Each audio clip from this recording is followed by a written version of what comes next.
Hey, this is recorded in front of a live studio classroom. Then you guys got to clap. Right? Yeah. It's official. You heard him. Yeah, that was I just pushed the applause button and it worked. Okay. So when I go like this, that means you guys have to clap for me, all right? Even though it's artificial, it makes me feel good. So we're continuing on with this vertex form, putting standard form into vertex form, and we have to complete the square. And your class was the only one yesterday. You guys are special. I showed you a little snapshot of how we handle this. And it's really not too bad, but you got to make sure that you take care of all the little details. So the problem with, in day 7 versus day 6 is that to complete the square, we have this 2 out front here, and we can't really complete the square unless that 2 becomes what number? A 1. Okay, good. So we got to get rid of that 2 and make it a 1. Okay. And remember, the overall goal is to try to get to this vertex form, which one of the ways to write this would be y equals a times x minus h squared plus k. All right, and that would mean our vertex would be what? Positive h k. It's the point hk. And then the a in front of that is going to tell us if the graph is going to be like skinnier or wider. Is it going to increase faster? Is y going to increase faster? Or is it going to increase slower? And so if if the absolute value of a is greater than 1, then it's going to be what? Skinny or wide? It's going to be skinny, because you're going to be multiplying whatever that x stuff is that happens by a number bigger than 1. That number is going to get bigger faster, and so it's going to launch to the moon faster. It's going to be skinnier. It's going to shoot up faster into the sky. If a was a number that is less than 1, I guess we could say the absolute value of the number is less than 1, which means it's a fraction, like less than 1. Okay, then that is going to, like, let's say a was a half, like if a was a half, what's going to happen? You're going to do a bunch of stuff to x. Okay, you're going to minus stuff, square stuff, and then you're going to take half of that. Well, it's not going to increase as fast anymore, so it's going to increase at a little slower launch rate, not a fast launch rate like that. Launch rate. Rate's probably not the right word. You'll probably have some like super duper guy be like, rate's not the right word in your comments, or something. But anyway, so this is going to go up at a slower, whatever you want to call it. Okay. Anyhow, so that's where the goal is. Try to get to vertex form. All right. This stuff here on this page is review from yesterday. So I don't think we need to do every single problem, because when I was walking around and looking at students' work, it seems like you got a pretty good handle on this. Okay. But I will mention, so let's talk about, like, if I square this out, I'm going to get x squared minus 12x plus 36. Okay, and let's talk about like a perfect square trinomial. Half of this middle term is 6, right? So half of that is 6 or negative 6. And when you square that, do you get the constant term? You sure do. And so if you sure do, then that means it's a perfect square trinomial, right? And of course it came from a perfect square, so we should know that. This next one on the right is also a perfect square. All right, but it's a little different because the x coefficient is not 1. What if we expand this next one? What do I get? 9x squared minus 30x plus 25. And so, like the way we were talking yesterday, this doesn't work out anymore. It's like, okay, what's half of 30? Or half of negative 30? 15 squared. Is it that equal to that? No. No, it's not. Okay, so it's going to be different in the case of a number being in front of there. And in fact, if it's going to be in vertex form, you can't have a number out in front of here anyways. It has to be a 1. I wanted that to be green. It has to be a 1 right there. So you can't have like 3x minus 5 there. It's not going to be in vertex form. What if I did that? Here, what if I had that, like 3x minus 5 squared plus 2? Okay, and y equals that stuff. Is that in vertex form? No, it's not. Does that go 5 to the right? No, it doesn't, because there's that 3 there. There's this 3 here that's goofing everything up. So to be in vertex form, that number right there has to be a 1, and so we have to make sure that we manipulate the equation using our algebra so that it's 1, okay? All right.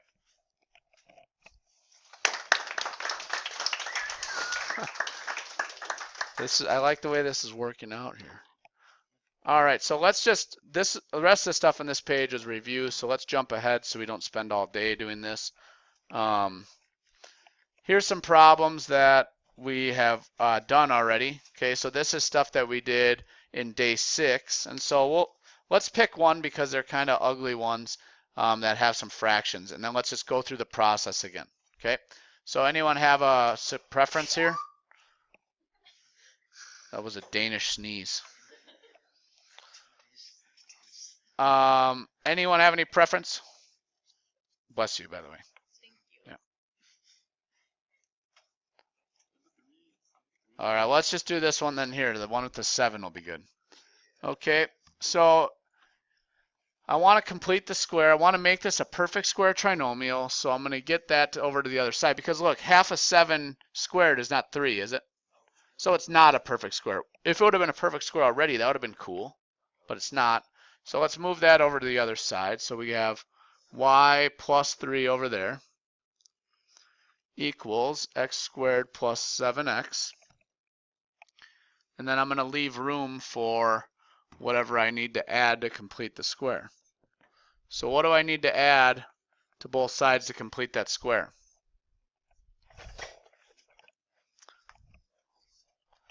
Half of 7, which is 7 halves.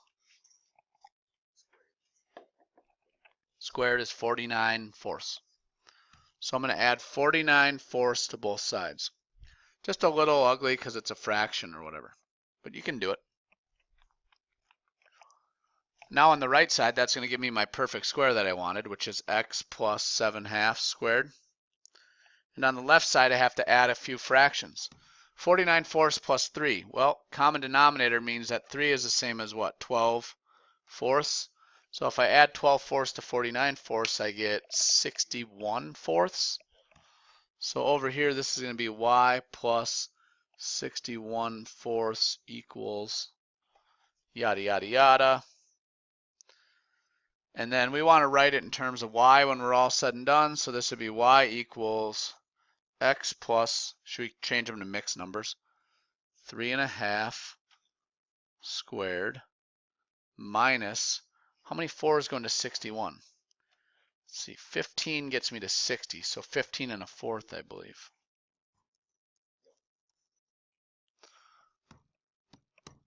Put a nice little bubble around it because you're so proud of yourself.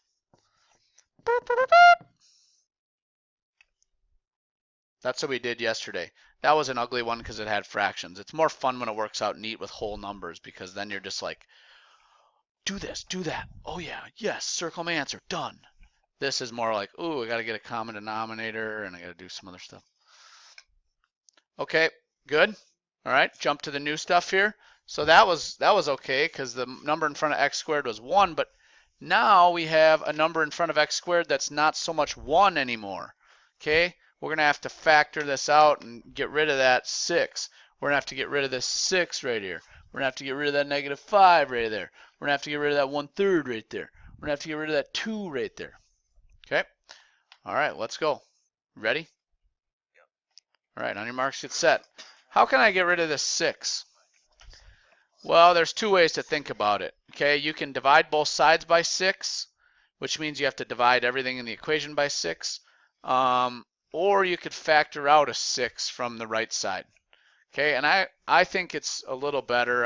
I've had better luck here, I think, with doing factoring. So let's factor out a 6 from the right side.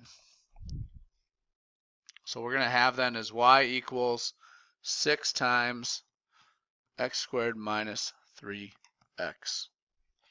And I'm going to leave a little space there because I know that I have to complete the square.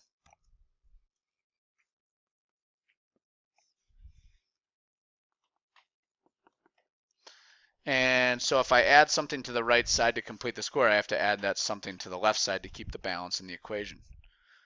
Keep the balance. What do I have to add in here? Oh, doggone it. It's an odd number, which means I'm going to have a fraction. Great. You know, you think you could have been a better teacher and put one in the first one would have been at least even, right? Not me. Half of 3 is 3/2, or half of -3 is -3/2. Square that and you're going to get 9/4. Okay? 9/4, I'm going to have to add that to complete the square. This is where the tricky part comes in. This is the most important part of today's lesson, I think. When you add the 9/4, you're not actually adding 9/4 because we had to factor out this 6. So we're actually adding 6 times 9/4. Okay? So to keep the actual balance, you actually have to add 54/4.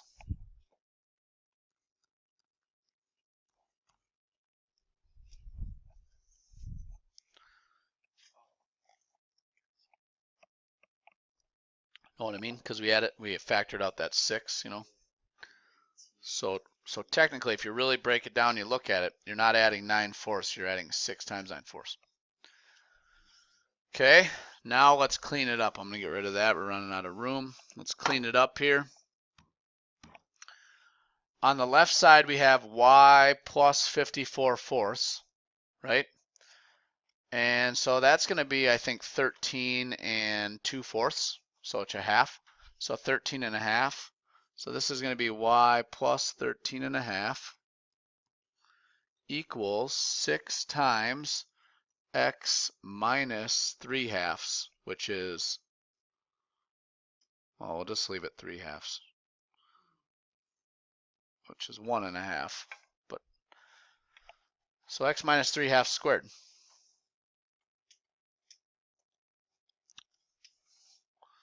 Total super duper final answer, y equals 6 times x minus 1 1/2, so 1 1/2 to the left, all that squared minus 13.5.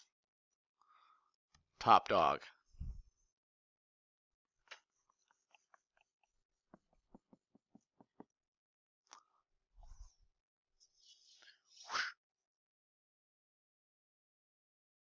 Nobody's asking any questions. Just because we're recording doesn't mean you can't ask questions. Questions are really good. Rachel's got a look back there, huh? What are you thinking about?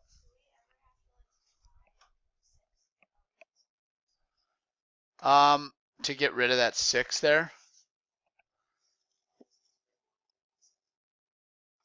It has to be 1 just right in front of the x. Okay? So like that 6 out in front of there, let's talk about what that means now. Okay? What does this mean? It's going to have a vertex that's going to be 1.5 to the right. Okay? It's going to be down 13.5 by that. And then the 6 is going to be kind of like a horizontal compression, which is going to make the parabola increase at a steeper curve. How's that sound? So instead of if that was normal with no 6, with multiplying by 6, it's going to probably go like that. So it's going to be a skinnier one. So it's going to be, so what we've been calling that is skinny. Because it's kind of like a horizontal compression, or if you had it on the y side and it would be dividing, which I'm not sure if that's what you're talking about. If it was dividing there, it would be like a vertical stretch.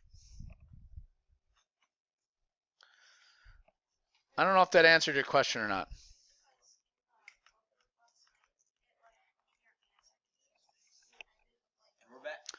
Okay, we're back. We had a question. The question was, just for the record, which way do we want to write our answer? Because in the answer key for the problems that we have, we would have this one written like this. It would be like y plus 13.5 over 6 equals x minus 1.5 squared, like that.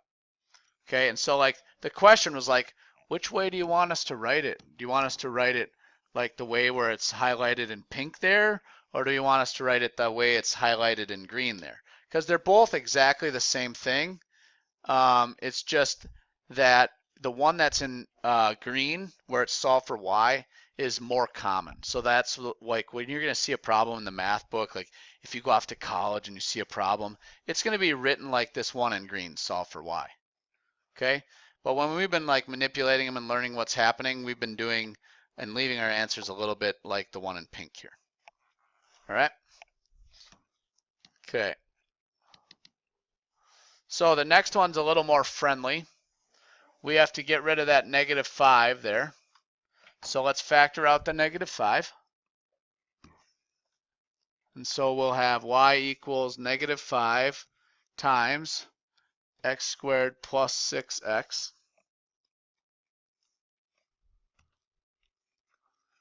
And by the way, you should factor out a negative because you don't want the x squared to be like a -1. So if there's a negative in front of x squared, whatever that is, factor that out as well. That's why we have -5 factored out. Okay, now what do we have to add to both sides? Well, half of my middle term is 6. Half of 6 is 3. Square 3, you get 9. So add 9 to both sides. Oh, I made a mistake just now. I'm trying to hurry because it's lunch in a couple minutes.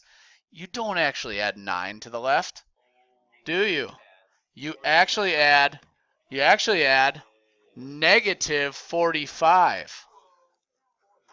Tricky, super easy if you're going too fast or if you're watching something and doing your homework. Right, so you got to be concentrating. So let's clean this up now. We got y minus 45 equals, and then on the other side I have -5 times what? X plus 3 squared.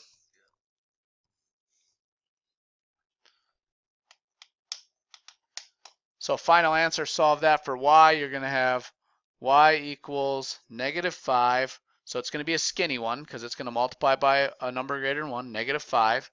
Okay, it's also going to be upside down. So -5 times x plus 3 squared plus 45. Is it, what do you mean, are you sure it's 3? Is it 3? Okay, we're sure it's 3? All right, what do you think there, hey? Ready for lunch? Okay, we're going to take a lunch break.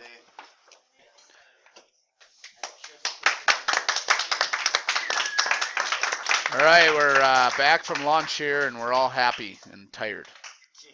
Okay, so let's finish this up. We got a couple more to do on the bottom. Make some room here. Okay, the next one, we have to get rid of that 2, and we're going to have a fraction, and it gets a little tricky when you have a fraction, but it's not impossible. So how do we get rid of that 2 there? How can I factor out a 2? Factor it out, right?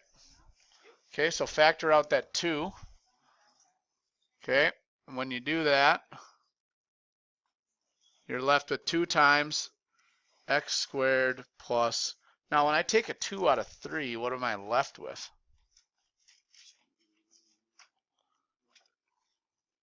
One-third, is 1/3 times 2, 3? No. How do I pull a 2 out of, or a 3 out of a, excuse me, a 2 out of a 3? 3/2. 3/2. It's whatever you pull out on the bottom. Multiply that on the bottom. So 3/2 x plus, and then we have whatever we add to both sides, okay? So what we're going to add to both sides here, half of 3/2. What's half of 3/2? Well, if you want to take half, multiply the denominator by 2, that's going to be 3/4. Square 3/4, so you're going to get 9/16. Okay. So I added 9/16, but did I really add 9/16? No. I added 2 times 9/16, which is 18/16. 18/16. Okay. All right, now let's clean it up. We have on the left side y plus 18/16, which is the same as 9/8, which is the same as 1 1/8. 9 plus 1 1/8 is equal to 2 times x plus 3/4 squared.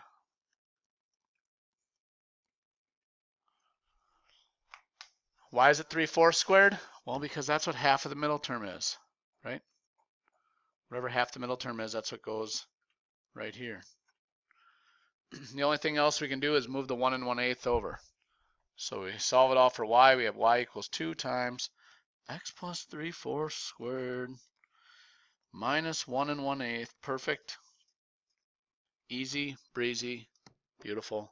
Cover girl. All right. Got it. Last one's a little different here. This one's a little different here. Okay. Remember, the name of the game is to get the number in front of the x squared 1. Well, how do I change a 1/3 into a 1? Luke Shavy, by golly. You're right. Okay? Luke's right this time, you guys. Okay, you take the 1/3 times 3. Perfect. So this one's going to be a little different. We're not going to factor anything out. We're going to multiply both sides by 3. So we're going to go ahead and take both sides and multiply both sides of the equation so that we keep the balance. Keep the balance, multiply both sides by 3. Okay, let's clean that up now. We have a little 3y on the left. On the right side, if we distribute that 3, which we should, we're going to get a 6x there. Say that fast 3 times. And then we're going to get a x squared here. X squared plus 6x.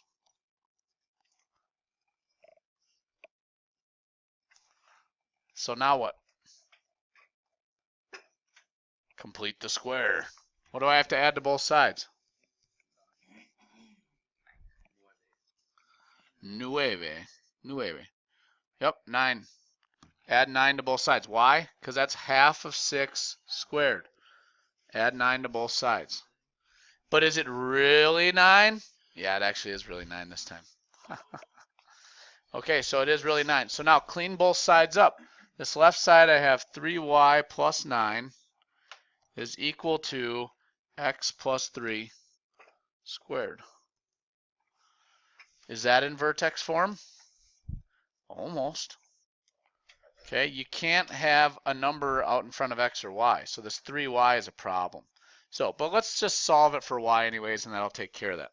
Move the 9 over, okay, by minusing it. So you minus 9 from both sides, and now it's gone. Okay, and then you got to divide everything by 3. And so if we divide everything by 3, what I'm going to have left is y all by itself equal to x plus 3 squared divided by 3. That's just the same as 1/3 times x plus 3 squared minus 3.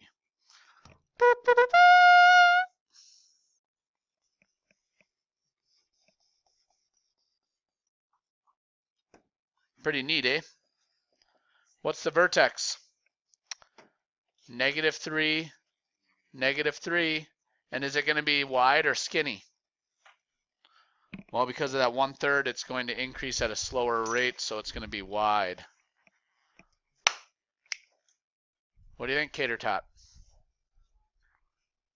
Where are your questions? What are your questions?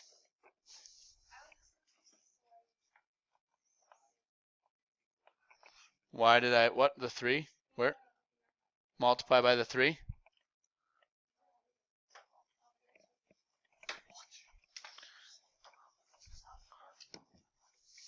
Okay, these next ones on the next page, we're not going to do these, but I'm just going to talk about how would you get rid of a 3/4? Multiply both sides by the reciprocal of 3/4. Okay, which that can get pretty ugly. All right, so we'll just leave that for now. Same thing here. How do I get rid of a -5/4? Multiply both sides by a -4/5.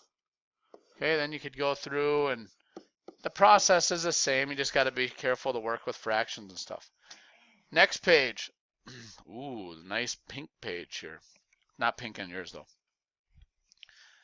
This is what we're going to really ask you to do here. We're going to take an equation in standard form that doesn't have a coefficient of x squared as 1, and we're going to rewrite it using the whole completing the square. Okay?